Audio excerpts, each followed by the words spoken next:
मी शिक्षणासाठी आमच्या गावावरून पुण्यात आलो होतो माझ्या मामांच्याकडे. त्यांचं मग देहावसान झाल्यानंतर मला शिक्षण करणं शक्य झालं नाही. मग प्रभात फिल्म कंपनीत जे काम करत होते माझे मामा, तर त्यांच्या वशिल्याने किंवा आपल्या वजनाने मला एक असं काहीतरी नोकरी द्यायची म्हणून 10 रुपये पगारावर काम सुरू केलं. त्याचं नाव काय त्यांचं? ते ॲक्टर कॉमेडियन होते ते बुवासाहेब देसाई म्हणून. जे फार 40 साली कधी वारलेले.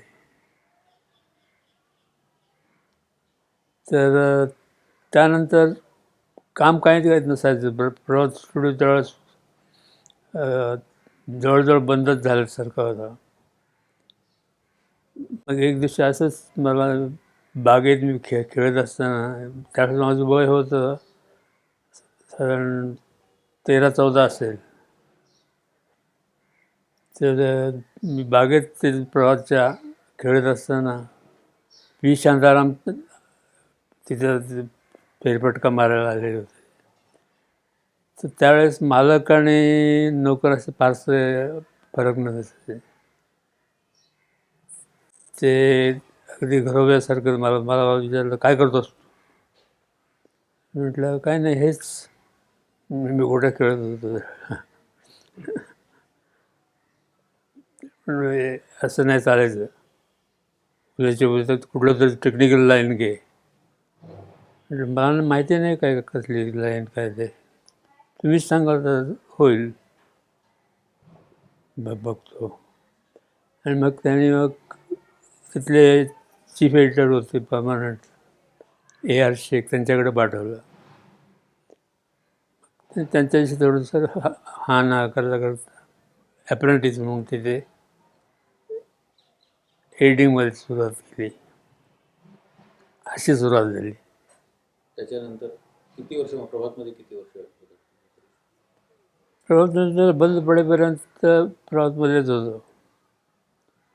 आणि प्रभात बंद पडल्यानंतर मग तिथली ओळखीचे म्हणजे राजाने, अनंत माने, हे लोक एकत्रच होते त्यावेळेला. त्यांच्यावर काही दिवस काढले असेच काही कामाशिवाय. आणि त्यानंतर हे बाबूजींचं मी सांगत होतो आता ते, हां, त्यांच्याकडून मला बोलावणं आलं, कारण त्यांचे संबंध माझे चांगले होते.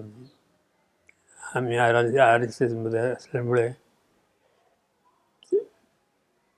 त्यांनी मग मला विचारलं आमच्याबरोबर काम करावं का. त्यांना माहिती होतं की मी प्रिव्हिलेज एडिटर नाही, मी वया 17-18 असेल. मला अजिबात बेकार राहण्यापेक्षा हे करावं म्हणून सुरुवात केली. नंतर मग पेटकर, त्यांना माझे त्यांच्याशी मी जास्त हे घसट होती. पेटकरांची, यशवंतराव पेटकर. तर त्यांना कळलं की मी या पिक्चरचं काम करतोय.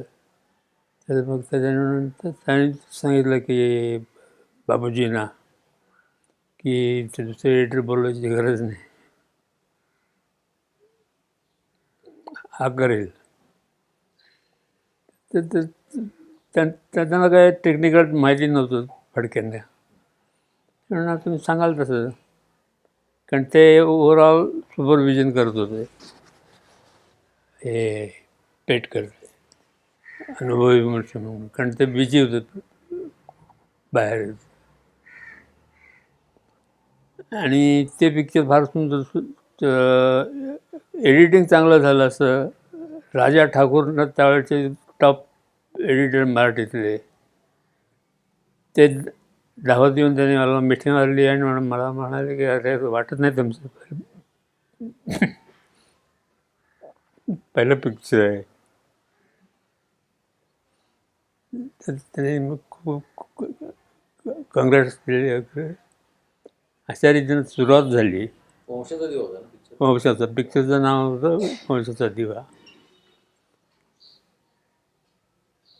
आणि बाबूजींचं झालेच आहे. बाबू त्यात ते प्रोड्युसर होते. हे जे मिळालं त्यावेळेस ते पेटले, पण त्यावेळेस त्यांची स्मृती एकदम हे झाली होती. त्यांना पण काहीतरी होतं त्याच ह्याच्यात फंक्शनमध्ये. आणि तिथनं मग पुढे हा मराठी पिक्चर पहिलाच इंडिपेंडेंट केलेला पहिला पिक्चर वंशाचा दिवा. वंशाचा दिवा. पहिला picture. त्याच्यानंतर मग काही काळ असं स्लॅक गेला, काही काम धंदा नव्हता होता. मग बॉम्बेला दुसरे त्यावेळचे एक एस्टॅब्लिश एडिटर होते खोचीकर. खोचीकरांनी मला विचारलं याच्याबद्दल, काम करण्याबद्दल. कारण ते फुल फ्लेज एडिटर जरी असले तरी त्यांना हे नव्हतं, एक्सपिरियन्स नव्हता. तर मी कबूल झालो आणि त्यांच्याबरोबर मग मी मुंबईला आलो. मुंबईला मग त्याने ज्याच्या पिक्चर त्या 3-4 पिक्चर तो करत असे एडिटर. तर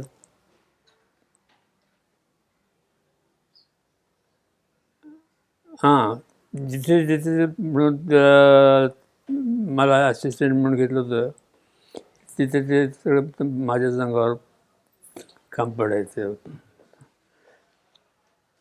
त्याचा फायदा झाला नंतर, कारण कारण त्यावेळचे असिस्टंट ते डायरेक्टर झाल्यावर कोण करतं नाही, शिंदेदादा गोबुलाने होता 18-20 वर्षाचा दादा म्हणून शिंदेदादा झाला होता त्यावेळेला.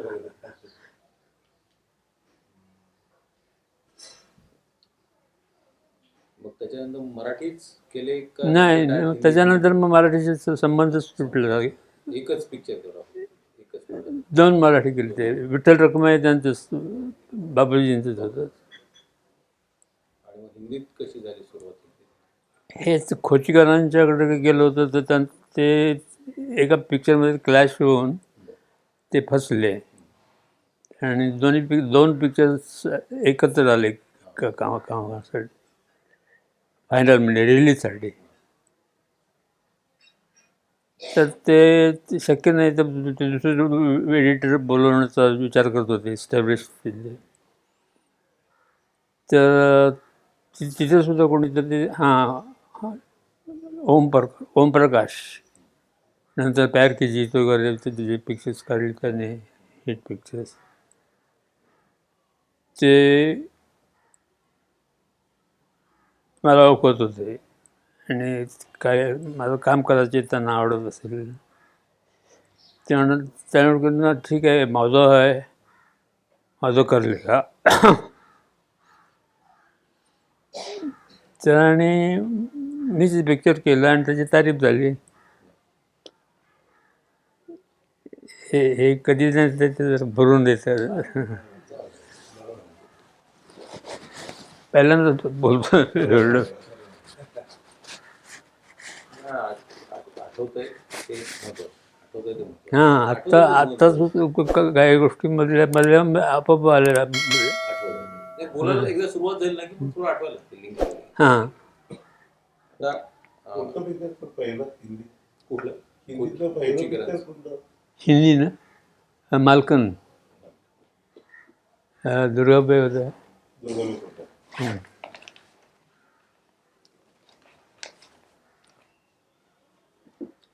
त्यामुळे आता कुठलं पिक्चर आलं म्हणजे झालं, प्रोड्युसरचं तुमचं ठरलं की आता तुम्ही करायचं, आणि पहिलं रशेश आल्या तुमच्याकडे, की तुम्ही सुरुवात कशी करता? एडिटिंगला तर नवीन, आज माझी पहिला दिवस आहे, तर आपलं एक मेथड असते आपली, तशी डेफिनेटली तुमची मेथड आहे, ती थोडी सांगाल का, की कसं बघता पिक्चरकडे? रशेश आल्या, आपलं मतं कसं बनवतं असं? माझी थिअरी अशी स्पेशल नाही आहे, अगदी कॉमन आहे ते त्याप्रमाणे मी करतो. आणि प्रभातचं जो स्कूल आणि तिथली सिस्टीम हे फार उच्च दर्जाचं होतं. कारण व्ही शांताराम, एस फतेलाल जांभळे हे कलावंत लोक होते मूळचेच. एस फतेलाल चित्रकार होते, चांगले होते. तर ते स्कूल जे आहे ते तिथून बाहेर पडलेलं फेल्युअर गेलेलं नाही कोणी. अगदी दळदळ ठळक उदाहरण म्हणजे ह्यांचं माने, आनंद माने. सुरुवात एडिटिंग करायला घेतलं, पण 1-2 पिक्चर केली असतील. डायरेक्टर प्रोड्युसर झाले आणि मग त्यांनी केली. खूप पिक्चर्स. तर आमच्याकडे रिलेशनच असतात, त्याने एक फेज असतो. काही डायरेक्टर असे असतात की त्यांना माहिती असतं की मी करणार, त्यांना काय पाहिजे ते आम्ही त्याच्या ह्याच्यातून काढ. सुई काढणार, कवचाच्या गंजीतून. कारण हिंदीच्या बाबतीत भयंकर उधळपट्टी होतं हिंदीमध्ये. मराठीत तर दुसरं काही एक इन्स्पिरेशन टाकला तर दुसरा थोडंसं पीस मिळत नाही. कारण आपलं हुक्कट आणि हां काय रिकव्हरी म्हणून विचारलं, म्हटलं काय मिळतं का म्हणून. तर त्याप्रमाणे ते विचारतात ते सुरुवातीला की आमची गरज आहे का, की तुम्हाला समजलं करणार ते. तर काय असायचं नाही, निदान आम्हाला तरी वाटायचं नाही काय पझलिंग किंवा असं कन्फ्युजिंग असं काहीच नसायचं. तर ते आम्ही करून त्याप्रमाणे काही जर इम्प्रूव्हमेंटसाठी आपल्या ह्या सजेशन असतील त्या देतो, किंवा त्या डायरेक्टरने दिलेल्या त्याचे डिस्कस करून त्या फॉलो करतो. ही सरळ साधी ही सिस्टीम. आणि पिक्चर सुरू करताना आपलं एक डोक्यात असतं की सस्पेन्स आहे, ॲक्शन आहे, किंवा काय इमोशनल आहे. तर असं म्हणजे कधी असं तुम्ही केलं का की असा पिक्चर असा आला तर मग आता याचं जरा वेगळ्या पद्धतीने आपण करूया, असं कुठलं उदाहरण असं काही झालं तर का असा काही वेळच नव्हता? नाही, मी कधी असा हा विचारच केला नाही की हे आमकं आहे ते धमकं आहे. उलट मीच सांगायचं लोकांचं काय होणार हे उलट व्हायचं ते. कुठल्याही क्लासमध्ये बसलं तर पिक्चर तेच दिसणार. तसं तर दारूच आहे. कशाची जरी पिला तर नशा येणारच. अशा टाईपचं काहीतरी मी ऐकवायचं पूर्वी गंमत म्हणून. तसं आहे की कामात एकदा इंटरेस्ट घेतला माणसाला की तर ते आपोआप हे होतं, सुलभ होऊन जातं, असं माझा विश्वास आहे. आपण आता एकदा सुरुवात केली एडिटिंगला, कमीत कमी 100 वेळा ते बघितलं जातं. पुष्कळ एकदा बघितलं 100 वेळा, 100-125 वेळा तीच गोष्ट परत बघितली की आपल्याला शंका यायला लागते पुष्कळ वेळा की आपलं बरोबर म्हणजे टायमिंग बरोबर आहे का, त्याचं हे बरोबर आहे का, असं त्याच्या बाबतीत. म्हणजे तुम्ही कसं काय, काही लोकांचं असं आहे की पहिलं आपण रशेस जेव्हा बघतो तेव्हा आपल्याला इन्स्टिंक्ट कळतं की अरे हे चांगलं आहे तसं, आणि नंतर मग ते जसं जसं बघत जातो तसं वाटतं की अरे नाही एवढं नाही. त्याच्या बाबतीत तुमचं कसं बघतं त्याच्याकडे? जे मला आवडतं किंवा जसं मी एक सांगतो, माझं स्वतःचं वचन आहे की मी असा ऑडियन्स आहे की जे त्याला त्या आवडेप्रमाणे मी फिल्म कापतो. त्याला आवडेल त्याप्रमाणे, म्हणजे मला जे गर्वानं नाही, पण कॉन्फिडन्स मी सांगायचं किंवा मी लकी एवढ्यासाठी आहे की मला जसं आवडेल त्या रीतीनं मी ते वळण देऊ शकतो. आणि डायरेक्टरना ते पसंत पडतं, कारण ते सुद्धा नवखे असतात. ते मॉब पब्लिसिटी म्हणतात ना, ते होऊन ते पिक्चर 100च्या वरच असतील. पुष्कळ वेळेला आता शम्मी कपूरपासून, काल मी बघत होतो, काल शम्मी कपूरपासून, ब्रह्मचारीपासून सगळे आहेत मोठमोठे ॲक्टर सगळे. असं एडिटरला माहीत असतं काही ॲक्टर जे असतात ते इतके म्हणजे त्यात इन्व्हॉल्व असतं की ते ॲक्शन म्हणायच्या आधी त्यांचं सुरू झालेलं असतं आणि कट म्हणल्याच्या नंतर सुद्धा तुम्हाला ते देतात, तुम्हाला तर असे तुमच्या अनुभवापैकी असं आठवून थोडं सांगा ना की कोण असं बाबा की याचं मला करताना अतिशय छान आपल्याला वाटतंच, ते कळतं की आपल्याला याचं performance जबरदस्त आहे असं. हां, हे शम्मी कपूरच मला आठवलं. हां. अंदाज म्हणून एक दुसरा अंदाज, जे राजेश खन्ना आहे, त्यात शम्मी कपूरचा रोल होता. तर कसं काय, मी फ्रीलान्ससारखा उर्मट एडिटर की मी जे करतो तेच बरोबर, आज एक खुमखुमी होती त्यावेळेला. तर एक दिवशी मला बोलवणं आलं, शम्मी कपूरने बोलवलं.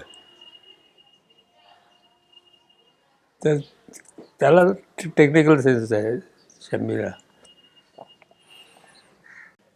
तर सुरुवातीला तर त्याने झांसात घेतलं की ते क्या है, क्या आइडिया थी, क्या आपने घुमा दिया, जो क्या है वो सही है.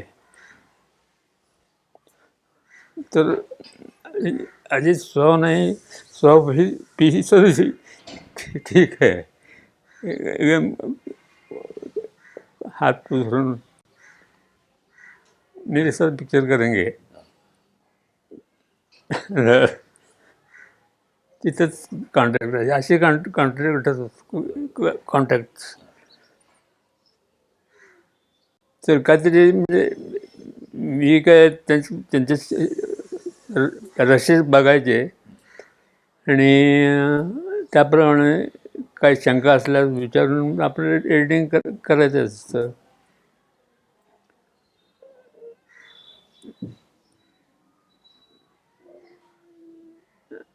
हां, त्यानंतर बरेच वर्ष हे झालं, तर त्याने शम्मीने 2 पिक्चर्स पण केली डायरेक्शन. आणि प्रत्येक वेळेला मला बोलावून पाठवलं. त्यावेळेस मी बिझी होतो, 8-9 पिक्चर्स एका वेळेला. त्यामुळे बिझी असल्यामुळे मी जाऊ शकलो नाही. तर त्यानंतर मग एक दिवस परत एकदा बोलवलं. ते त्याने भेट करून दिली. म्हणाले, शमी साहब, दादा आहे. अरे दादा को छोड़ो, हम गोली मारो, हो हमारा तकदीर में नहीं है. तुम्ही शूटिंगला जायचं कधी म्हणजे गंमत म्हणून, म्हणजे त्याचं काम म्हणून नाही कधी. काम म्हणून? इकडे आउटडोरला वगैरे गेले तर फिरलो होतो मी, म्हणजे पिकनिक म्हणून जायचं? पिकनिक म्हणून. बाकी कामाचा भाग बघायला, कामाचा भाग म्हणून नाही. नाही. समजा एडिट करताना आपल्याला असं कळतं बऱ्याच वेळेला की पिक्चरमध्ये काय दम नाही. हो, ते तर पाहिल्यावर कळतं. पिक्चर पाहिल्यावर कळतं. एक पिक्चर जुंबिश, ट्रायल दाखवली आम्हाला, आणि नंतर मग ट्रायल नंतर चहा कॉफी वगैरे चालू होतं. मला विचारलं, काय आपने तय केलेलं आहे? मैं मतलब तय ये करना है, पिक्चर करना है या नहीं करना है. नहीं नहीं आपको करना पड़ेगा. केलं पिक्चर, पण काय पिक्चर होतं काहीच नाही. रशेसच्या ट्रायलला हा रफकट होता. रफकट होता. आणि त्याच्यामध्ये मग त्याच्यामध्ये इन्व्हॉल्वमेंट त्याच्यामध्ये ती राहायची का सोडून द्यायचं पिक्चर असं? नाही आता सगळंच टाकावं नसतं, कारण त्यातूनही कसं काय थोडंसं हाताला लागतं. मग ते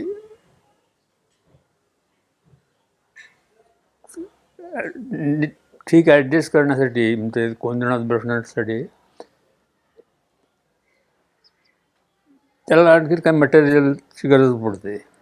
आणि अशा वेळेला प्रोड्युसरचं हेच असतो, म्हणजे खंक झालेलं असतं. तर तसंच त्या पिक्चरचं झालं. तर बसक दिलं तर त्याचे एक्स्ट्रा पैसे मिळतात आम्हाला, पण करणार काय आपण, हा प्रश्न पडतो. आणि हरामचे पैसे खायला काय आपली ही नाही तशी. त्यानंतर मग सिपिनच्याकडे केव्हापासून सुरुवात झाली? सिपिनच्याकडे तिथं पण असंच झालं की ते जोशी म्हणून एडिटर होते त्यांचे, अमिया चक्रवर्ती, डायरेक्टर बंगाली. आपल्या ह्या हिंदी लाईनमध्ये चांगले चांगले पिक्चर दिले. तर त्यांचे ते एडिटर होते. तर मध्यंतरी बेकारीच्या काळात तिथे एक पिक्चर कम्प्लीट झालं, तर तिथे आम्ही जॉईन केलं होतं. त्याच्यानंतर तो जोशींचा वीक पॉईंट नजरेत झाला की त्यांना ते डिफिकल्ट कटिंग जमत नाही म्हणून. मग मला असं ते म्हणाले की तुम्ही असं करा की मला काय होणार नाही पिक्चर, तुम्ही करा. कुठला पिक्चर होता? शहनशाह फर्स्ट केलं. तेच फर्स्ट. तो रंजन पंधरास्ता तो हिरो होता.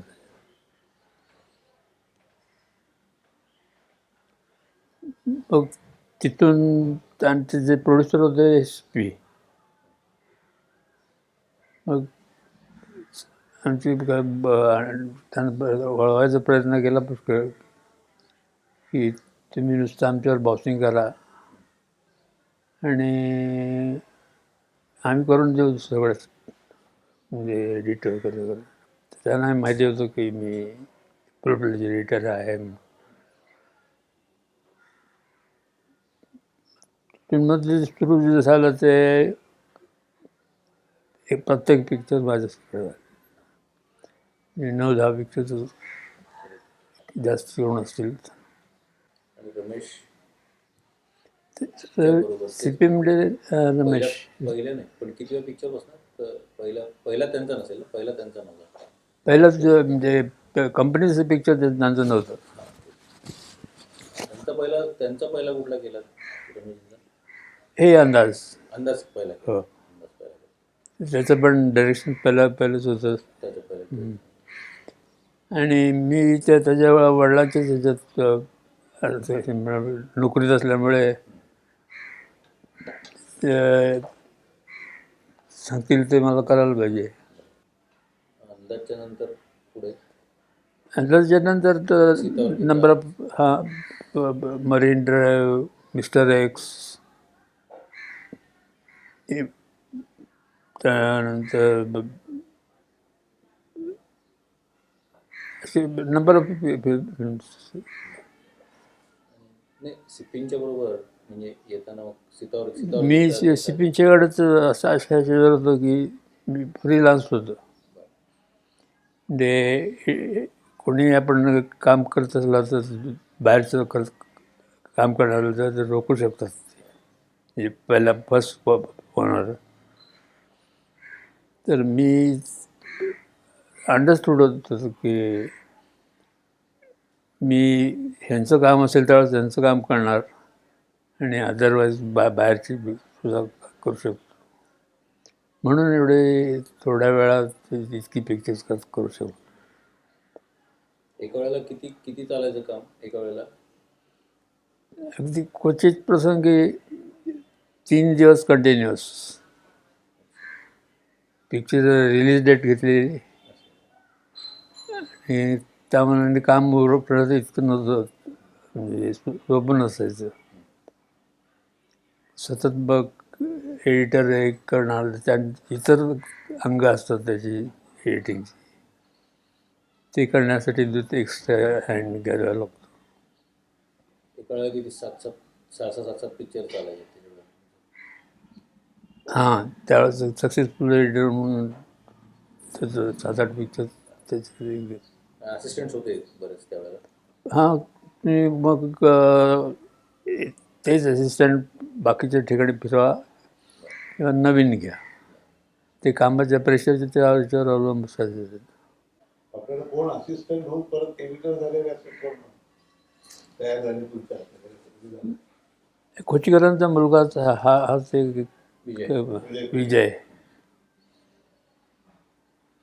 त्याला एक अवॉर्ड मिळाला होता कुठलं मराठी पिक्चरला. तर त्यांना ते सांगितलं होतं प्रोड्युसरना की मी दादांच्या हातून हे घेणार म्हणून. मीच मग शिपिंगच्या वेळेची नोकरीची पद्धत होती. कसली? नोकरीची अशी? हां, बरं. पगार म्हणजे असं? पगार मंथली. बरं. पण शिवाय काम करायला मोकळी बाहेर चालत? स्पेशल केस माझी होती ती. बरं. आणि याची शोलेची सुरुवात कशी झाली? तुम्ही त्याच्यात कधी कुठल्या स्टेजला तुम्ही इन्व्हॉल्व झाला? मी त्यांचा होतो, नोकर होतो. तर त्यामुळं प्रश्नच येत नाही की काय हे म्हणजे ह्याची कॅटेगरी वेगळी आहे आणि ह्याची कॅटेगरी वेगळी आहे असं हे करता येत नाही. जे सांगतील मालक त्याप्रमाणे करायला पाहिजे. पण स्क्रिप्टिंग झालं होतं त्याचं आणि कधी नाही तुम्ही ऐकायचं का पिक्चर आधी करायच्या आधी? सगळेच पिक्चर्स मी ऐकले. शोले ऐकवलं होतं मला. ऐकलं होतं? हो, मी विचारलं होतं त्यावेळेस की हे जे गब्बरला हात नसलेला ठाकूर उड्या मारून हे करतो, म्हटलं हे चालेल, एक्झिक्यूट करायला कठीण आहे ना. तर ते ऐकायला आले म्हणाले तर त्या आपल्याला ते हेडेक नाही आहे, तुमच्याकडे आलं तर तुम्ही कळवा. शोलेची गोष्ट ऐकल्यानंतर असं काहीतरी वेगळं होईल असं वाटत तेव्हा? नसेल एवढंच की मोठ्या प्रमाणात हे करायचं आहे, जे मोठं पिक्चर करायचं आहे, हे एकच ध्येय समोर ठेवून त्यांनी शोले अनाऊन्स केलं. बाकी असं म्हणजे काहीतरी जगावेगळं काहीतरी होणार आहे याचं काय असं? ते पण आशा आणि कॉन्फिडन्स बरंच होतं. हा आमच्यात सुद्धा आम्ही चाललो होतो, आमच्याचा पहिला शूट व्हायचा होता आणि धरम होता की नाही माहीत नाही, तिघं चौघजण असतो चाललो होतो बेंगलोरला. तर पिक्चर अजून शूटिंग सुरू नाही झालं, तो त्याला काळजी पडलेली की माझं काय होईल. त्याचं त्याचा बाप पण चांगला ॲक्टर होता, जयंत. तर एक म्हणायला की ते हे पिक्चर नाही चलेगी तो हम वो करेंगे असं एकदम म्हणाला. आमच्यात म्हणाले की मैं खुदकुशी कर लूंगा प्लेन से कूद के, असे त्यावेळेस आशा लावून बसलेले.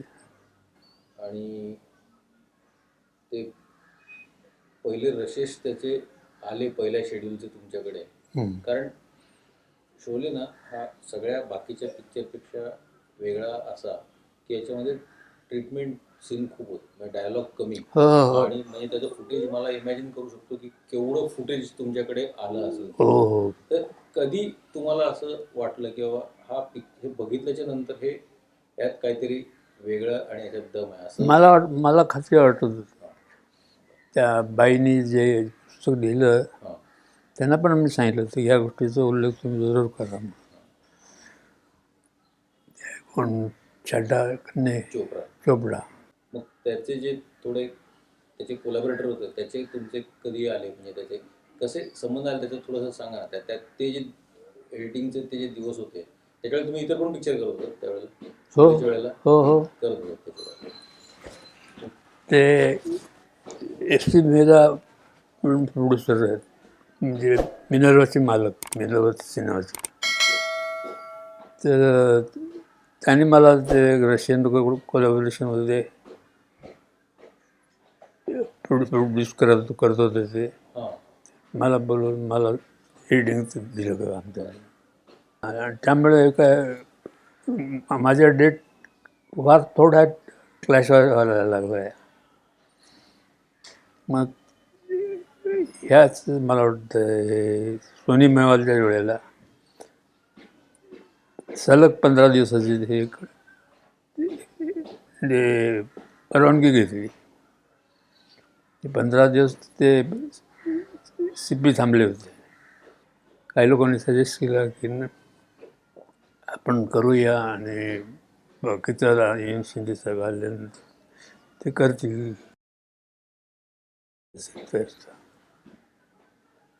तसं काही प्रसंग आला नाही. आणि त्याचे कॅमेरामन द्वारका दिवेचा होते, त्यांचं ते कधी यायचे त्यात, कधी म्हणजे याला कधी एडिटिंगला किंवा बघायला कधी नाही. यायचे कधीच? ते ग्रेट मनुष्य होते. काम झालं की मग बाकीचे फ्रेंड आहे तो लहान मुलगा असो नाही तर म्हातारा असो, ते एकदम जॉली मनुष्य होते. कामाच्या बाहेर आपल्या स्टुडिओच्या बाहेर कामाच्या गोष्टी नाही करत. याचं जे स्क्रिप्ट होतं ना शोलेचं, तर आत्ता जो एडिट झाला आहे पिक्चर आत्ता, तो पूर्ण स्क्रिप्टेड आहे का काही त्याला तुम्ही शफलिंग त्याचं केलं आहे त्याचं काही? नाही करावं लागलं, बरं कारण 6,000 एडिटेड एक्स्ट्रा झालं होतं. 6,000 एडिट एक्स्ट्रा झालं. म्हणजे अर्ध पिक्चर बरं बरं ते 6,000 कापायचे होते. बरं त्यामुळे जास्ती मग इकडे तिकडे हेराफेरी करायला लागली नाही. बरं. आणि त्यातले जे आता सगळ्या लोकांना तोंडपाठ जे कट्स आहेत, याचं याचं त्या सचिनचा मारायचा त्याचा जो- हां, त्यावेळेस जे असं ऑडियन्सचे एक ॲटिट्यूड बनलेली होती की सतत मी एक दिवस थिएटरमध्ये जाऊन बसलो होतो मिनर्वाच्या. तर मी बघत होतो वॉचिंग की हे कोण का जातं बाहेर ते. त्यानंतर मग ते फिरताना आणि ते थोडं तिथे ऑडियन्समध्ये बसल्यानंतर माझ्या लक्षात आलं की त्याला प्रत्येकाला एक वेगळी वेगळी आवड आहे. जे सिक्वेन्सेस, इंडिव्हिज्युअल सिक्वेन्सेससुद्धा छान आहेत, एन्जॉयबल आहेत. ज्याला जे आवडतं त्याचा तो संपला की तो निघून जातो. पाहिजे मग पुढच्या शोला येऊन परत बसेल तिकीट काढून. म्हणजे त्याला एकाला कुठला तर हा आंबेपाडायचा तो आवडतो, तो संपला सीन की उडून निघून जायचं वगैरे. ते हे जे अगदी जे लोकांना तोंडपाठ कट्स आहेत ना सगळे, म्हणजे ओली कब आहे ओली म्हटल्यानंतर डायरेक्ट गाणं म्हणा, तर हे मला विचारायचं, हे सगळं आता सचिनला मारतो तर कट केला अख्खा सीन, तो कट झालाय, तो त्याला मारायचा सीन त्याचा हो कट झाला हो तर तो होता ऍक्च्युली. तर हो हे जे कट्स आहेत ना हे कसे असायचे आज आठवल्याच्या नंतर? हे तुम्ही केलेले करून रमेशजींना दाखवायचं आणि मग ते ओके व्हायचे. बेसिकली काम हे जे फायनलचं जे काम आहे ना, म्हणजे आत्ताची जी आपल्याला प्रिंट आपल्याला माहिती आहे, तर याच्यामध्ये तुमचं त्याच्यामध्ये कितपत डिसिजन मेकिंग होतं त्याच्यामध्ये तुमचं? नाही, एकदा फिल्म रेडी झाल्यानंतर तो काय नाही, रिलीज नाही, रिलीजच्या आधीची नाही रेडी झाली होती. म्हणजे बरं. कम्प्लीट आहे फिल्म, त्याच्यात काही ॲडिशन नाही किंवा डिलिशन नाही. बरं. तर मग मग हे नाही करत तो, पण निगेटिव्ह कटिंग होत नाही. Negative cutting. हां, हे जे गाळले म्हणजे गब्बरला मारलेलं होतं ना, तोही काढला असेल. संजय कुमारनी तो त्याला ते खेळात खुपसून वगैरे तो आता आहे तो delete केलेला हो, असेल. नाही तो भयानक होता. तो का काढला तो?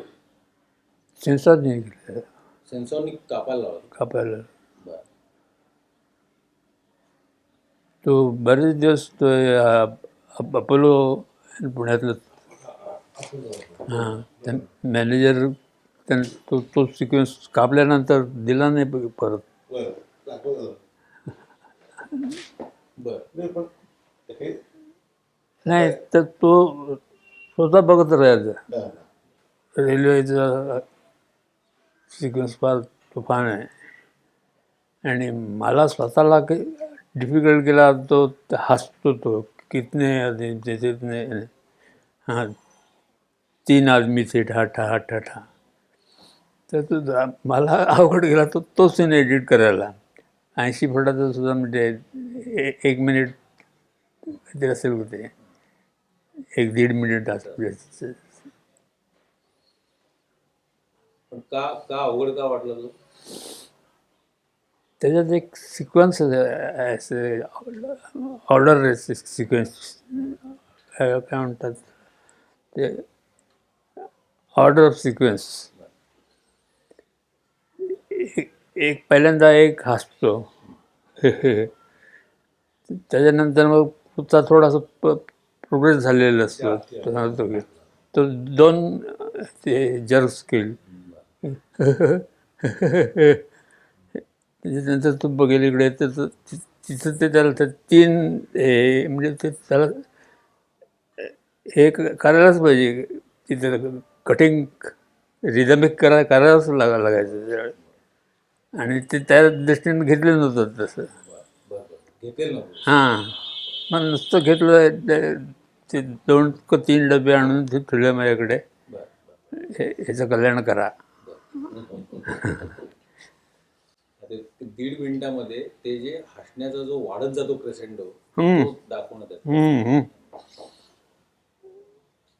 तर त्याला रिझम मेंटेन केलं पाहिजे, टेम्पो मेंटेन केला पाहिजे, आणि इम्पॅक्ट, टोटल इम्पॅक्ट. आणि त्याचा शेवट सुद्धा त्याचा जो ते गनशॉटनी त्याचा जो होतो, तो इतका अनएक्सपेक्टेड आणि शार्प तो आहे. ते पूर्ण ते जुळवलेलंच आहे ना, मला वाटतं ते पूर्ण त्याच्यावरच, म्हणजे टेबलवरच जुळवलेलं आहे दिसतं त्याचं. मला हेल्प करण्यासाठी तो जो डायरेक्टर होता ह्याचा ॲक्शनचा डायरेक्टर, जिम म्हणत होतो सगळे त्याला, तर जेम्स ॲलन त्याचं नाव म्हणत होतं. तर एक दिवशी त्याला सांगतो, अरे मी बेंगलोरला गेलो होतो, तर तिथे शूटिंग चालायचं आणि तिथेच काही रफ कटिंग व्हायचं. तर तो, you done very nice job. Which one? You चीजमध्ये एक हे होतं, काहीतरी असं आम्हाला साधी गोष्ट होती ती, म्हणजे फालतू. तर पण त्या लोकांना ते अशा गोष्टी चीप ट्रिक्स करत नाहीत ते सहसा. कोणती होती गोष्ट ती? कोणती होती? तेच मी आठवत होतो. परंतु शेवटी हा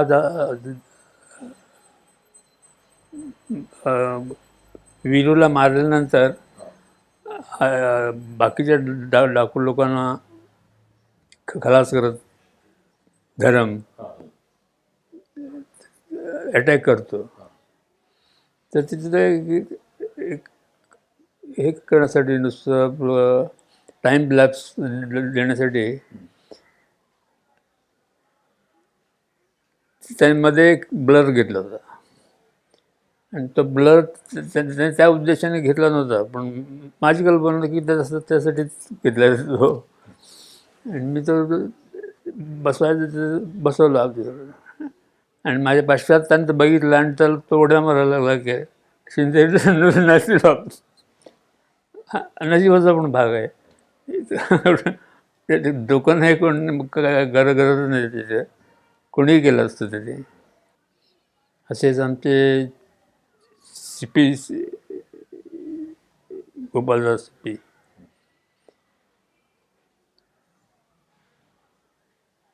जास्त काहीतरी स्लॅग ह्याच्यात बिझनेस असेल काय असेल, तर ब्लॅक अँड व्हाईटची गोष्ट आहे. आणि त्यांना शूटिंग तर करायचं आहे, पैसे घेतलेले आहेत त्यांनी डिस्ट्रीब्युटर लोकांकडून, पैसे नाहीत तेवढे. आता ह्या गोष्टीशी एडिटरला काय लेणं, आपलं गेलं आपला कामावर इकडे जोडाजोडी केली झालं, पैसा फायनान्स आणि आम्हाला काय करायचं. तर हे अभिमानी भयंकर त्यात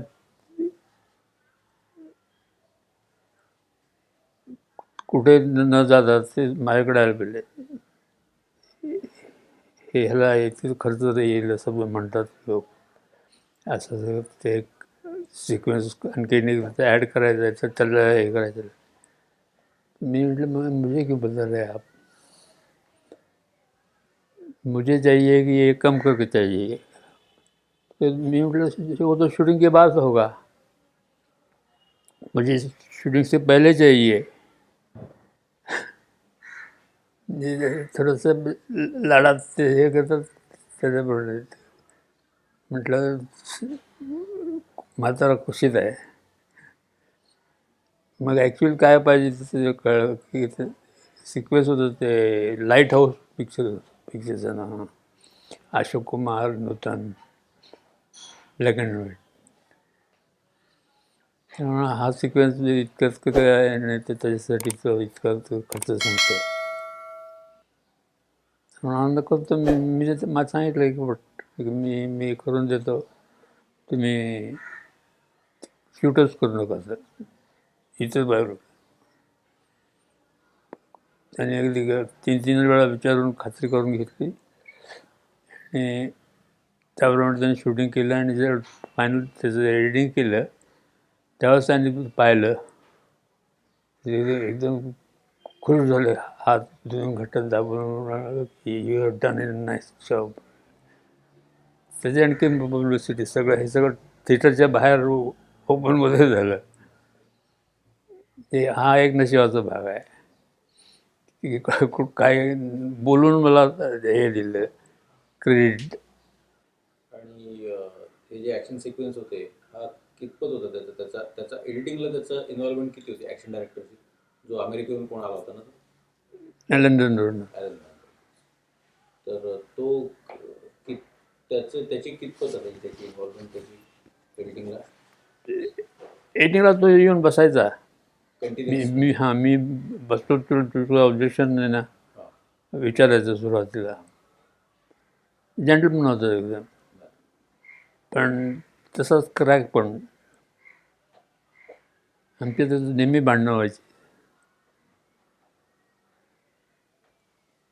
किती फुटेज होतं रेल्वेच्या सिक्वेन्स आलेलं होतं ते? किती कॅमेऱ्याने शूट केलं होतं? कॅमेरे किती ते मला माहीत नाही, पण म्हणजे तो पण चांगलं होतं. आणि फुटेज खूप होतं फुटेज. खूप कारण ते सगळं वाईल्डच होतं ना, त्याला काही स्क्रिप्ट असं नव्हतं, त्याला काही स्क्रिप्ट त्याला हां वाईल्ड म्हणतात तो प्रकार. तर त्याचं कशी म्हणजे त्याची ती कम्प्लीट ती जुळणी सगळी हां त्याच्यात झालं होतं क्लॅश. हा जसं क्रॅक म्हटलं ना की हा येऊन जाऊन असायचा लंडनला. तर तो सिक्वेन्स आम्ही केला जवळजवळ फायनल होत होतं. तर आणि मला सांगून गेलं जातं तुमची जर क्लॅश होता म्हणजे तेवढ्यापुरता तो त्याला रागवायचा, कडायचा, शिव्या द्यायचा, मारीन म्हणून धमकी द्यायचा.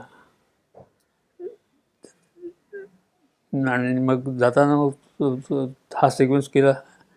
जाताना मला सांगून गेला की मी बघतो तू आता तू ह्याच्यातून तू कसं काय कापतोस ते. म्हटलं येऊन बघ म्हटलं. आणि आल्यावर बघितलं त्यानं, यू डन, यू डन. ते त्याचं खात्री होती ठीक आहे. की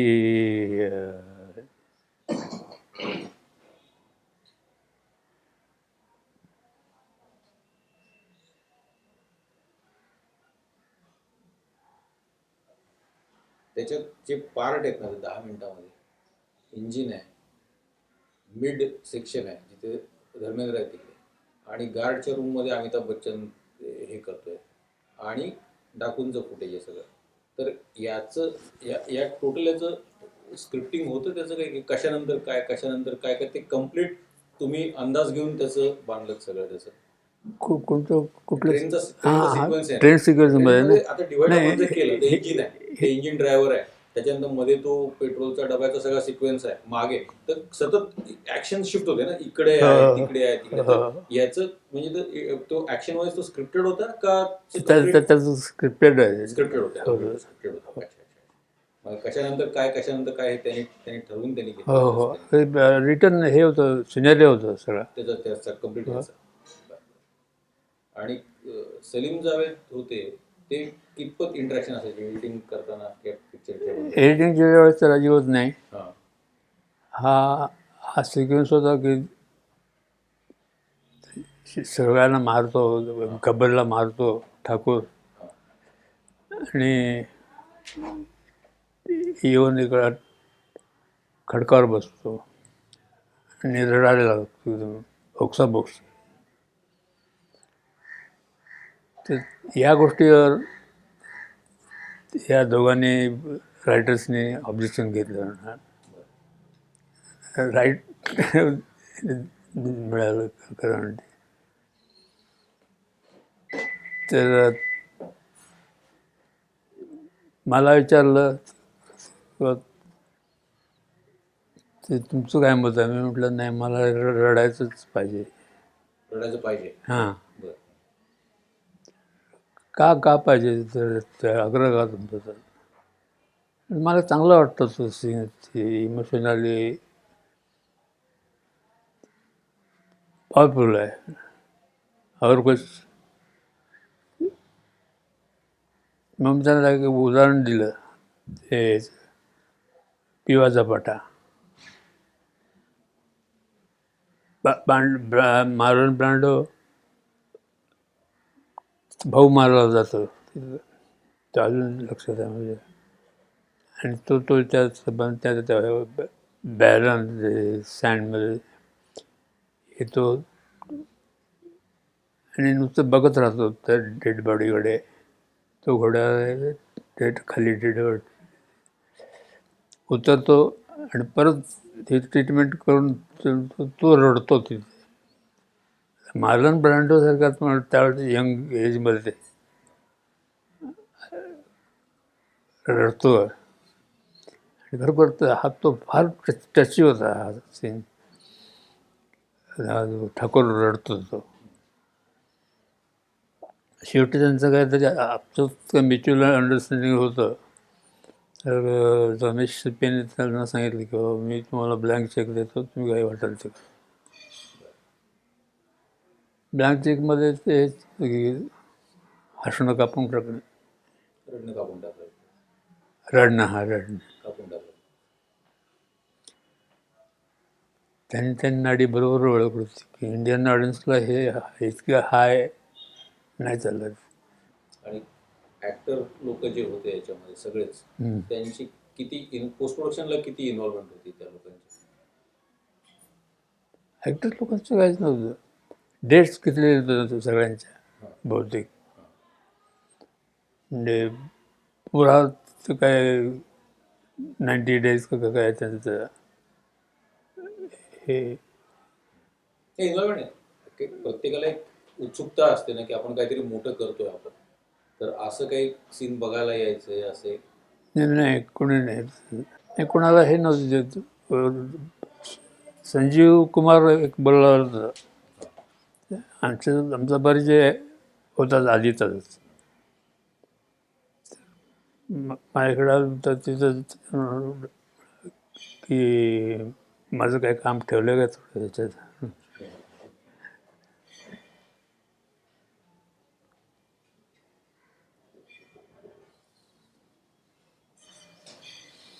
बाकी धरमला तर काय बरोबर नाही त्याला. अगोदर तो वेल एस्टॅब्लिश. आणि अमिताभ बच्चन तेव्हा तो स्ट्रगल तेव्हा चालू होतं. काही त्यावेळेस इतकं हे नव्हतं. नाव नव्हतं त्याचं. जयाबाईचं नाव होतं त्याच्यापेक्षा. हो. पण त्यांचा इंटरफिअरन्स काय झाला कामात? माझं काय ठरलंय तुझं काय ठरलंय असं काय? ते याच्यामध्ये ना तो एक ठाकूरच्या घरच्या सगळ्यांना मारतो, गब्बर मारतो. त्या सीनचं आत्ताच एक आलं, ते 66 साली एक पिक्चर होता, once upon a time in the west म्हणून. अच्छा. तर सेम सीन आहे त्याच्यात. हम्म. तर कधी असं बोलणं कधी झालं होतं का की अशा सीनचं काही ते डोक्यात आहे म्हणून त्याच्यावरनं घेतलं आहे, काय तसं एडिट करायचं आहे, असं काही असं तसे तुम्ही कधी ते बघितलं होतं कधी पिक्चर? तो once upon a time in the west कधी त्यांना काही लाज वाटत नव्हती ते सांगायला. नव्हती ना? हां, हे रायटर डिओ हां. ते सरळ स्वतःहूनच सांगतील की आपको नहीं बोलते का सेवन ब्रदर सेवन सिस्टर काय काहीतरी आहे. हो,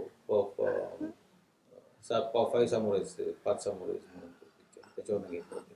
हां, तर त्यातले वन्स अपॉन काय. अ टाइम जो आहे ना, once upon a time in the west, त्याच्यामध्ये फॅमिलीला जे मारलेलं आहे ना, ते जसंच्या तसा सीन आहे, तसा तसा सीन आहे. पण शोलेचा सीन त्याच्यापेक्षा जास्त चांगला होता. आपल्याकडं ज्या ह्यानं इंटेन्सिटीनं इमोशन हे करतात एक्सप्लॉइट, तितकं ते लोक नाही करत. परत मी एक somebody's डायरी असं ते होतं टी व्हीवर. म्हातारी आपल्या नवऱ्याचे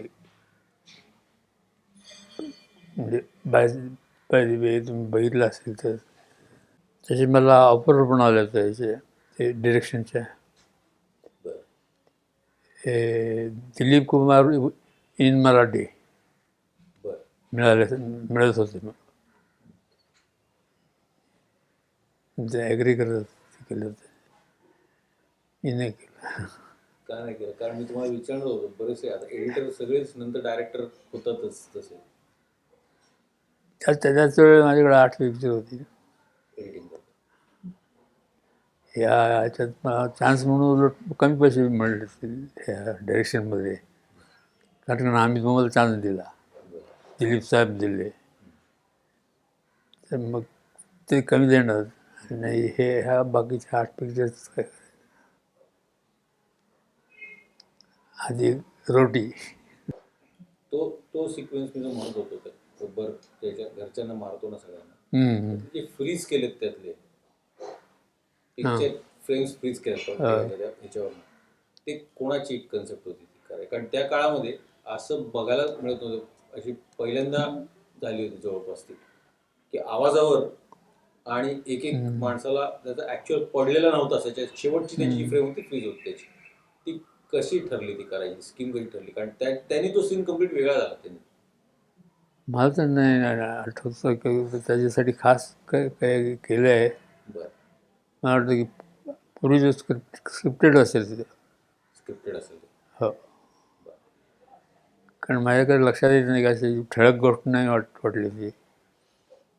बऱ्याचशा गोष्टी आम्ही कॉमनली करतो, वाटलं तसंच ते गेलं असेल. स्क्रिप्टेड असणं अवघड वाटतं ते. असं हां. वाटतं स्क्रिप्टेड असेल असं वाटत नाही. वाटत नाही केलेलं आहे की तो सीन बघताना आपल्याला वाटतं नाही की हा असं केलं तर हा आणखी जास्त अशा याच्यात ते झालेलं वाटतं. म्हणून ती फार ती तो सीन ते म्हणत ना ते इंग्लिश सीनच्या पेक्षा हा सीन एवढा वर जबरदस्त जातो तर कारण ते फ्रीज त्याचे आहेत त्याचे. आणि तुम्ही कधी साऊंड इफेक्ट्स आणि म्युझिक कधी लावायचं कधी म्हणजे रफला कधी रेफरन्स म्हणून कधी का असं हां इफेक्ट बघायला बरं वाटावं. म्हणजे रेफरन्सला कधी लावा कारण म्युझिकचं जातं झोपाळ्याचा सिक्वेन्स आहे तो झोपाळा त्याचा आहे ते सगळे तो sound इफेक्ट वगैरे तो याचा ते संजीव कुमारचा कडीचा कडीचा तर ते सगळे इतके ते म्हणजे ते फ्लुइड आहेत की त्याला रेफरन्स नाही तर कटिंगला त्याला काही डायलॉग नाही त्याला काही नाही काय नाही आणि संपूर्ण त्या म्युझिकवर गेलं तर असं होतं पुष्कळ वेळेला की आपण एडिट करतो लेंथ होते कंपोजरकडे जातं आणि कंपोजर करतो कंपोज आणि परत सांगतो की बाबा एक थोडं इथं मला एक्सटेंड तुला करून देशील का इथं म्हणजे त्याच्या म्युझिकली ते बसण्याकर असं कधी झालं तर का तुम्ही जे दिलं त्याला नाही काही लोक करतात हे पण रमेश नाही करत. नाही पिक्चर पहिला पिक्चर व्हिज्युअल पिक्चर त्याच्यात त्याला म्युझिक करायचं थोडं कॉन्फिडन्स होता त्याला त्याबद्दल. एडिटिंग मध्ये रमेशजींचं काय असायचं काय इंटरव्ह्यू? काय नाही आमचं अंडरस्टँडिंग चांगलं होतं की साधे इतकं म्हणजे छान होतं आमचं अंडरस्टँडिंग. आता तुम्ही हा विषय काढला म्हणून मला कधी जाणवलं नव्हतं. मध्यंतरीच हे बरोबर शानच्या वेळेला रमेश सिप्पीच्या कामात कधी गॅप पडली बरेच 5-6 महिने आणि काही शूटिंग केलं आणि मग मला निरोप पाठवला की तेवढं करून घ्या. त्याप्रमाणे छोटासा सीन होता मी ते करून घेतला. त्याच्यानंतर ट्रायलच्या पूर्वी मला बोलवलं आणि म्हणाले की हो गया कुछ गड़बड़ तो नहीं भूल तो नहीं गए हम ये डायरेक्शन पूरा तो नहीं बोले थोड़ी सी गलतियाँ हैं बता दीजिए म्हणजे वेगळ्या ते त्या बाबतीत फार छान होतं. कोणाची चांगले सजेशन झालं तो घ्यायचा कोणी असो मग तो.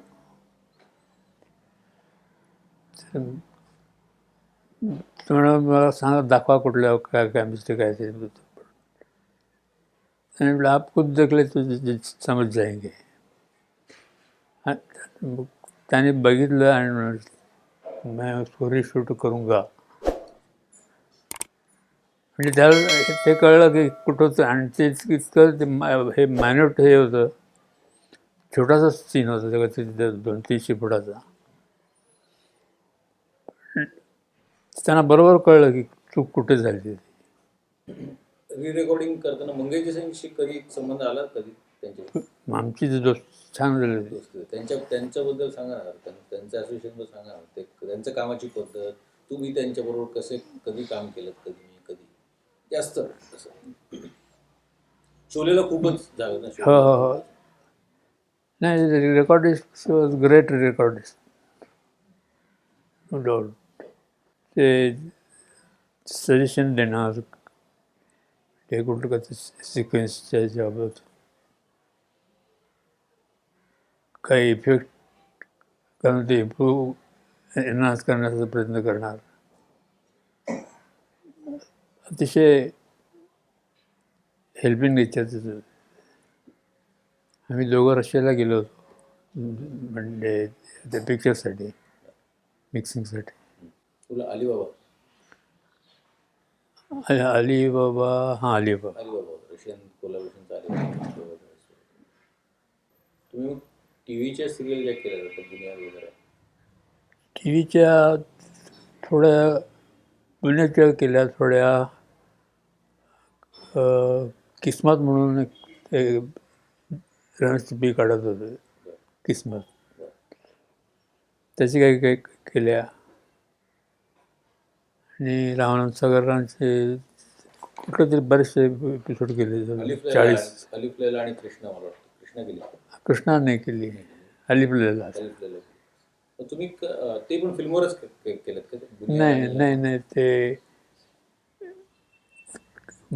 मशीन असते, व्हिडिओच्या व्हिडिओ, ह्याच्यावर केलं. ते मला ऑपरेट करायला येत नव्हतं. मग त्याच्यात कोणी दुसरं करायचं ऑपरेट? सुरुवातीला करत होतो, नंतर बरं थोडं शिकून घेतलं मग. बरं.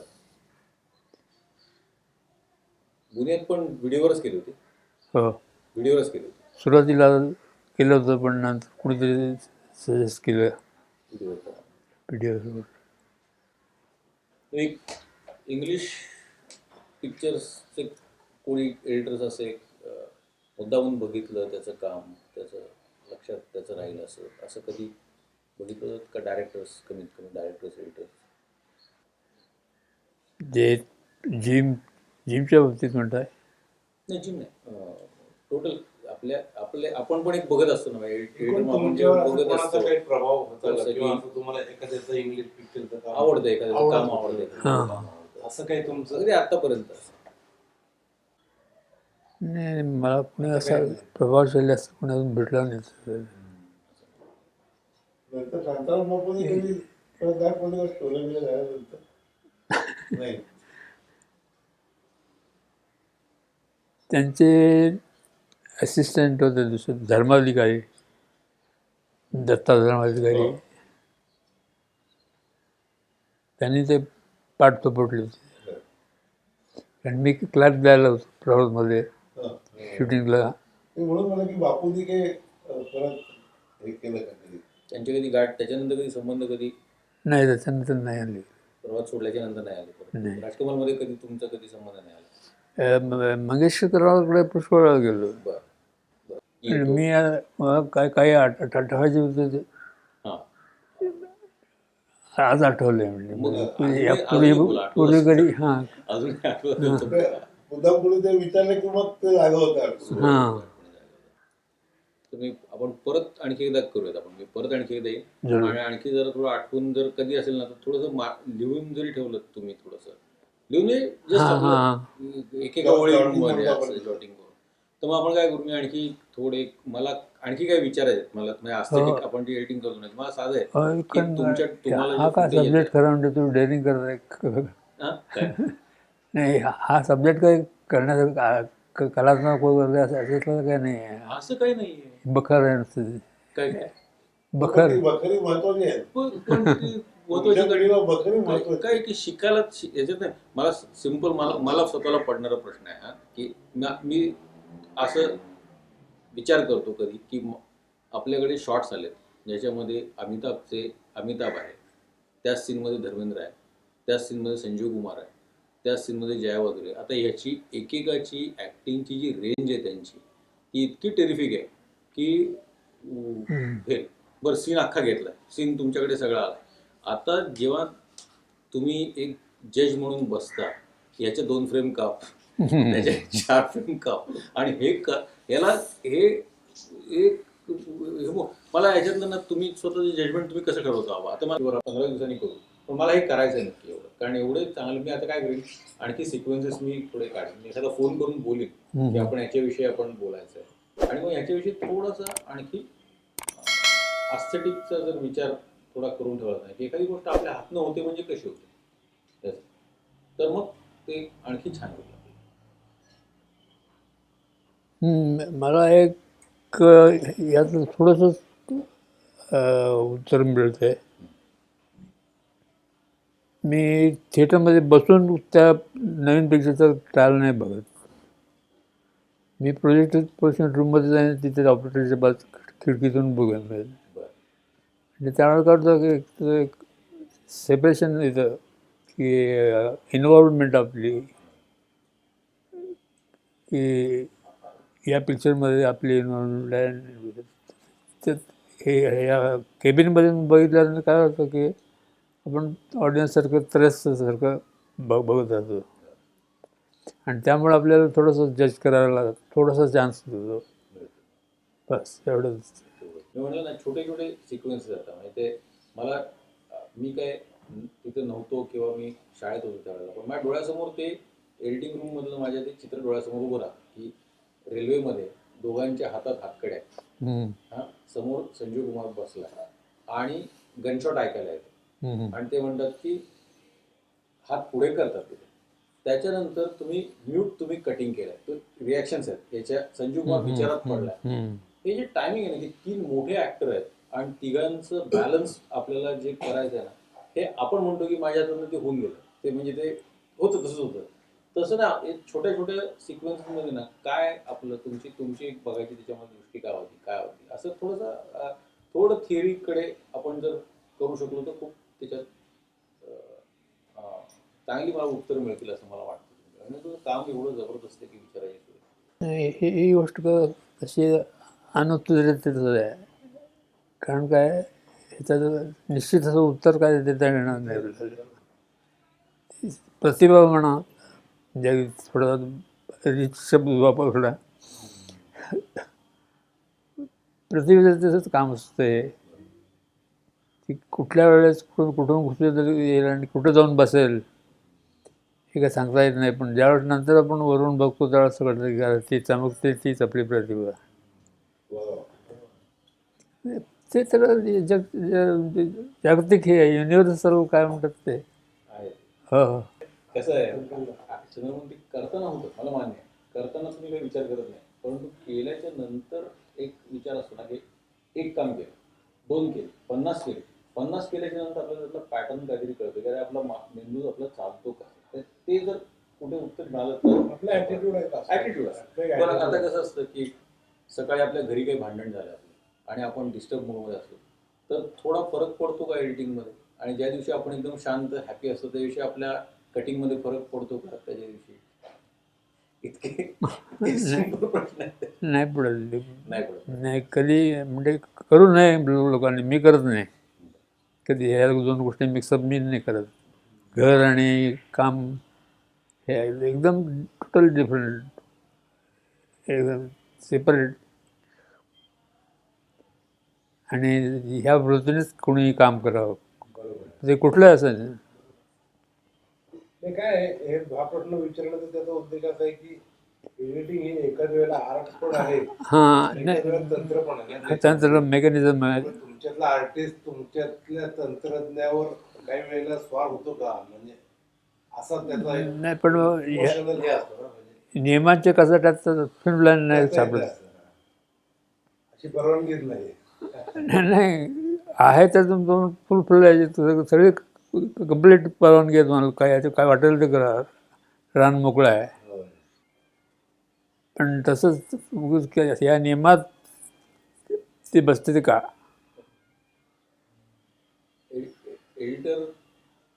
एडिटरचं जे कॉन्ट्रीब्युशन असतं फिल्ममध्ये तेवढा त्याला मान त्याला किंवा त्याला त्याचं मानधन हे मिळतं का त्याचं.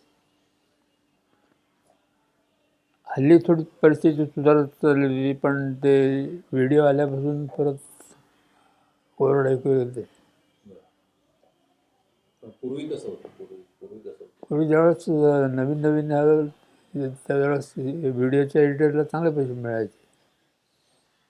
नाही सिनेमाचं म्हणतात सिनेमाचं एडिटर हा आता मोठा नाव त्याचं मोठं आहे त्याचं काम त्याचं मोठं आहे परंतु त्याचं मानधन त्याचं जे असतं ते प्रमाणात असतं का. कारण आता बघतो आपण की सिनेमाचे ॲक्टर जे आहेत त्यांचं पेमेंट आणि तंत्रज्ञाचं पेमेंट याच्यामध्ये नाही यांची तुलनाच करू नये. ॲक्टरच्या पुढे एडिटरला काहीच नाही. त्यामध्ये एडिटर काय, आर्ट डायरेक्टर काय, साऊंड रेकॉर्डिस्ट काय, हे जे मेजर हे आहेत. जागतिक दिग्दर्शकांना त्याच्यात किती हे असतो प्रभाव असतो असं किती कट करा किंवा नका करू किंवा साधारणपणे मागण्या काय असतात हां हां तर त्यांना काय असं काय लोक हे करतात, काय काय input interfere करतात. त्यांना असं करतात. वाटतं की ते प्रभावी होत नाही माझं म्हणण्याप्रमाणे, माझ्या म्हणण्याप्रमाणे यांनी केलं तर जास्ती प्रभाव, असं काही होतं का क्लॅशेस होतात. किंवा कापायच्या वेळा विषय तो होता दिग्दर्शन नाही हे असू दे ठेवा. हा ते असं असा हट्टी कोणी दिग्दर्शक भेटला का तुम्हाला? नाही भेटलं पण फार वेळ नाही, त्याच सेटिंगमध्ये आमचं कॉम्प्रोमाइज पण होऊन जाईल. किंवा शोले करताना किंवा काही महत्वाचे पिक्चर करताना असं काय तुम्हाला असं अनुभव आले का किंवा या अमुक ठिकाणी क्लॅशेस उडाला असं काही? इंग्लिश डायरेक्टर आणि हे थोडा पण हे दोन डिओ सलीम जावेद यांच्याशी झाले.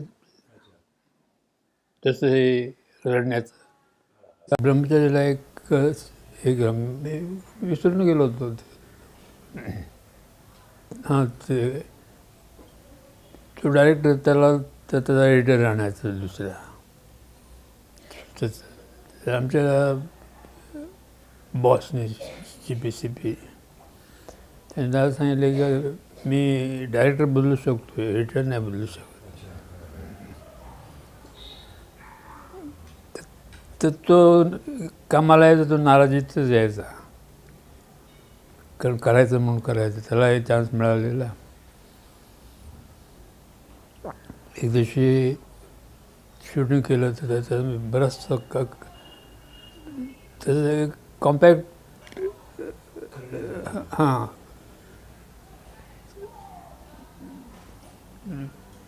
त्याने जाऊन मला दुसरं काही विचारलं नाही, काय केलं नाही, जाऊन कंप्लेंट केली CP कडे. मेरे नहीं सुनता,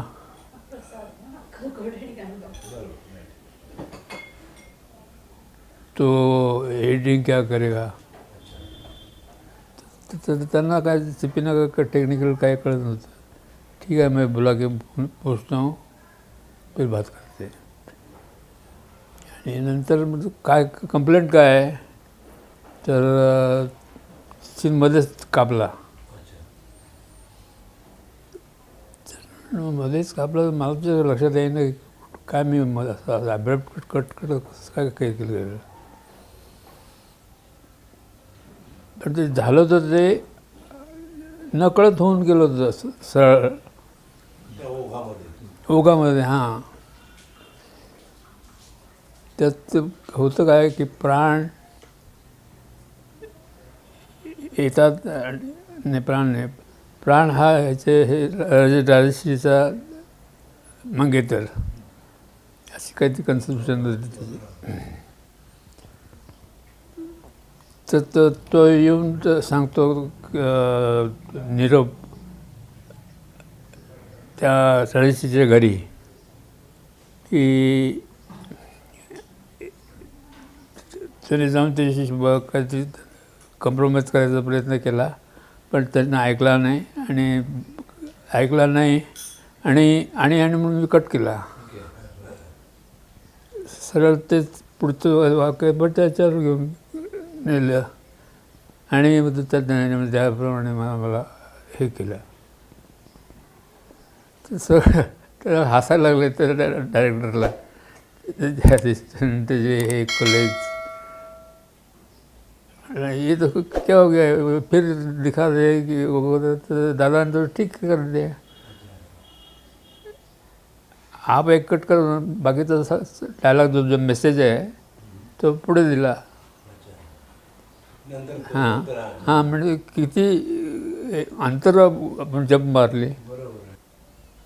मग तो मला सांगायला हे कुठंतरी ती जनरल्स नाईट त्याच्यामध्ये अशा रीतीनं हे केलं म्हणून. मी जाऊन बघितलं होतं ते पिक्चर, सेम थिंग. ते त्या डायरेक्टरच्या आधी झालं, माझं उशिरा झालं. झूम त्यावेळेस वापरत नव्हते, मरीन ड्राईव्हच्या वेळेला झूम वापरत नव्हते. मला फार तिडकीनं वाटत होतं की इतकं तर झूम पाहिजेच. आणि जरी आपल्याकडे इंडियन कुणी वापरत नसले तरी इंग्लिश पिक्चरमध्ये झूम स्वीकारच.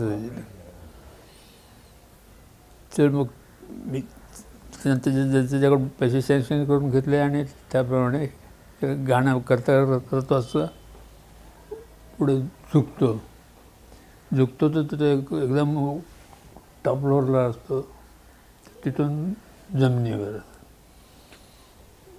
2 फुटाचा किंवा 2.5 फुटाचा जास्तीत जास्त हे आहे. तो मला वाटतं तर मग क्या किया तुमने, नहीं ये कैसे ऐसे कर लिया. हाँ लगता तो अच्छा है लेकिन इतना तो टेक्निकल काही नाही ना, पैसा मोजायचा फक्त. पण इतर लोकांना ज्यांना टेक्निकल सेन्स आहे त्यांना आवडलं ते. असं वाटतं की आपल्याच आपणच पडतो असं झूम केल्यावर. अशाच गोष्टी तो एडिट करू शकतो. बाकी शूटिंग तो करणारे फार थोडे रमेश बेसारखं आहे. शानचं जे टायटल आहे ना, टायटल कसं केलं होतं त्यावेळेला? ऑप्टिकल केलं होतं कम्प्लीट ते सुपर इम्पोज जे केलं त्या नाचणारीच्या हां ती होतं सगळं हे होतं, ऑप्टिकल होतं. सिलॉटवर सगळं ऑप्टिकल हो करून हो ते लंडनलाच केलं होतं सगळं. अच्छा, लंडनला केलं होतं. तेच म्हणते खूप त्यावेळेच्या मनाने तसं होणं शक्य नाही. इकडं नव्हतं कोणी करणारं, तसं नव्हतं इथे कोणी करणारं तसं काम. त्याच्या आधी कधी बघितलेलं नाही. ह्युमन फिगरवर कम्प्लीट सुपर इम्पोजिशन जे केलं ते सगळं तसं केलेलं नाही कोणी. ते जेम्स बॉन्डचंच आहे ना. जेम्स बॉन्ड नक्कल ती फक्त ती वेगळी केली. शान फसला कम्प्लीट. शान म्हणलं फसला कम्प्लीट तो. म्हणजे काहीतरी करायचं म्हणून झालं, पैसा मिळालेला काहीतरी करायचं म्हणून करायचं. आत्ताचे आता हिंदी पिक्चर आता बघितले की काय फरक वाटतो म्हणजे बघताना? तुम्ही टी व्हीवर बघत स्पीड वाढलाय खूप, क्वालिटी गेली. गेली. आता जसं फोटोग्राफी इम्प्रूव्ह झाली गेला काळ आणि आताचा काळ. पण तेच आमचं एडिटिंग मात्र खूप रसातळा लागलेलं आहे. का असं का वाटतं? नेमकं त्यांना कळायच्या आधीच हे काम करायला. आणि त्याला एक कळलं आहे की एक शब्द बोलला की कट टाकायचा कुठलाही मग तो भयानक असं एक फॉर्म्युलाच केलेलं आहे काय काही एडिटर लोकांनी कि राम कटकट रामचा गेला. नहीं मैं ये कहना चाहता था कि कट टाकला. एक रिदम असतो, इमोशनल असतोच असतो. त्याशिवाय संबंध त्या सिक्वेन्सचा, त्या मूडचा पर्टिक्युलरली कुठला आपण हे करतो आहे हँडल करतो आहे. जसं की हे सॅड सिक्वेन्सेस असतात त्यांना थोडंसं दिलेपणानंच हँडल करायला लागतं. ॲक्शनमध्ये डील अजिबात चालत नाही. हे साध्या मामूली गोष्टी असतात पण त्यांना पाळल्या जात नाही. लोकांना कोणाला कळत नाही काय काहीतरी चुकतं एवढं जास्तीत जास्त कळतं एडिटिंगच्या बाबतीत. पण ते काय कशामुळे ते कधीच नाही कळत. 2 फ्रेम कमी केले, 2 फ्रेम ते वाढवल्या, लोकांना काय कळणार आहे? फरक पडतो. हां तर विचारतील काय केलं तुम्ही, केलं काय? तसंच आहे ते, तोच डायलॉग आहे. मला एक नवशिका सिरियलच्या वेळेला भेटला तर मी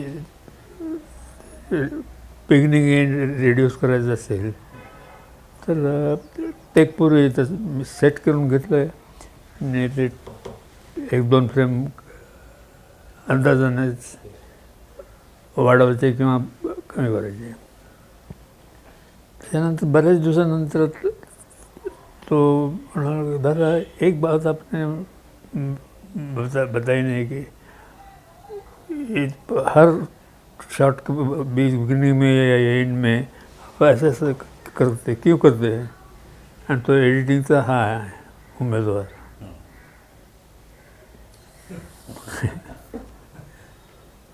आता हे डिजिटल आत्ता जे आलंय एडिटिंग आत्ता त्यांनी झालंय असं की सोपं झालं. म्हणजे पूर्वी तुम्हाला स्प्लाइस काढा लावा मेन त्याच्यामुळे नंबर ऑफ कट्स तसे फिजिकली म्हणून कमी असायचे. आता काय फुकट झालं ना ते, काय नाही इथे केलं की ते चेंज होतं म्हणून ते वाढले आहेत. म्हणजे ते स्पीड त्याचं फार जास्त वाढलं आणि त्याचं सगळं ते त्यातला जो थोडा इमोशनचा पार्ट जो म्हणतात ना तो सगळा त्यातला झोपला असं वाटतं मला.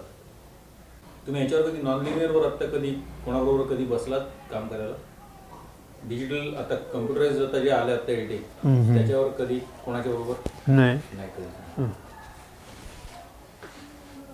आधी म्हणजे ते मशीन ऑपरेट करायला मला ऑपरेटर द्यायचे म्हणजे पण त्याचं सांगायचं की हां यहाँ कट करो दो फ्रेम तर बडा दो उसका असं त्यानं फक्त हे करायचं ऑर्डर फॉलो करायची पण ते समाधान नाही मिळत.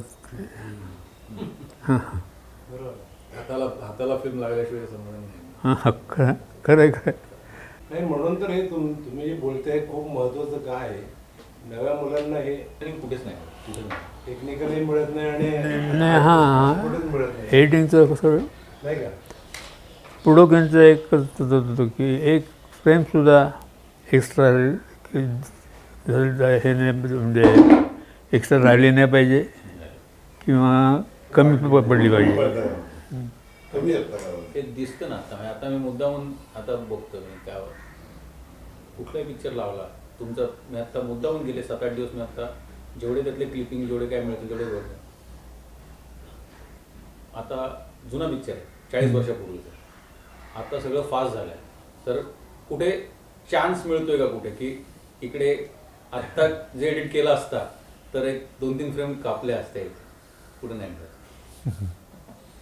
म्हणजे त्यांचा विचारण्याचा उद्देश आहे की आता हे तर तुमचं तुम्ही शिकलात ना, तुम्ही कुठे ट्रेनिंगला गेलं नाहीत किंवा असं काही नाही पण हे बेसिक उगवतो कुठून तर विषांतरा त्यांना एडिटिंग हा सेन्स होता. मला नंतर दुसरं कुठलं नाही आवडत. आदमी आणि माणूस यामध्ये तुझं सुसाईड करायला जातो आणि ते जे कटिंग केली पाण्याचं आणि कटिंग म्हणली हां एडिटिंग तर नंतर चालू आहे. मला तेच आठवतं की केव्हा हे जर ॲक्शन वगैरे असेल तर तिथेच थोडासा मिक्सअप होतो आहे. एडिटिंगच्या नावावर हे पण घुसटतात कारण सेल्फ हे स्क्रीन प्ले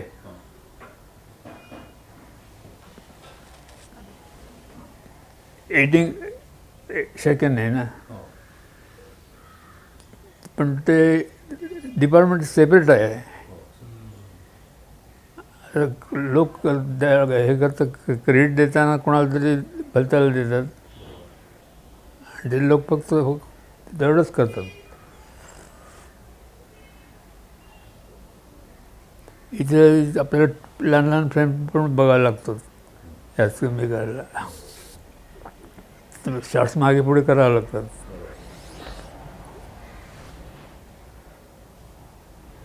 निगेटिव्ह कटिंग बरोबर चाललं की नाही इकडं लक्ष ठेवावं लागतं. टायटल्स करायला लागतात सगळं जुळलं पाहिजे नीट सगळं. आणि परत हे सिनर आता ह्या तिघांची भांडणं म्हणजे वाद चाललेला आहे. तर माझं काय हे नाही त्याचं कॉन्ट्रीब्युशन असायला नाही पाहिजे ते लढायचं ठाकूरचं. मी एडिटर माझ्या टेबलवर आणून द्या आय विल डू इट. जी माझ्या तुमच्या टेबलावर आहे ज्याच्यात कागद असतात फक्त ते टेबल वेगळं आणि एडिटिंगचं टेबल वेगळं. लोक हा फरक करत नाहीत. ॲक्च्युली डिटेल लोकांना कळतच नाही. कोणाचं काय काम, एडिटर म्हणजे काय अजून लोकांना काय फार आता नाही लोकांना नाही कळतं. नाही नाही कळलेलं अजून काय गोष्ट. गेलेले शॉट असतील तेवढे काढून टाकतो आणि बरे शॉट असतील तेवढे जोडतो. एवढे याच्या पलीकडे लोकांना अजून तशीच माहिती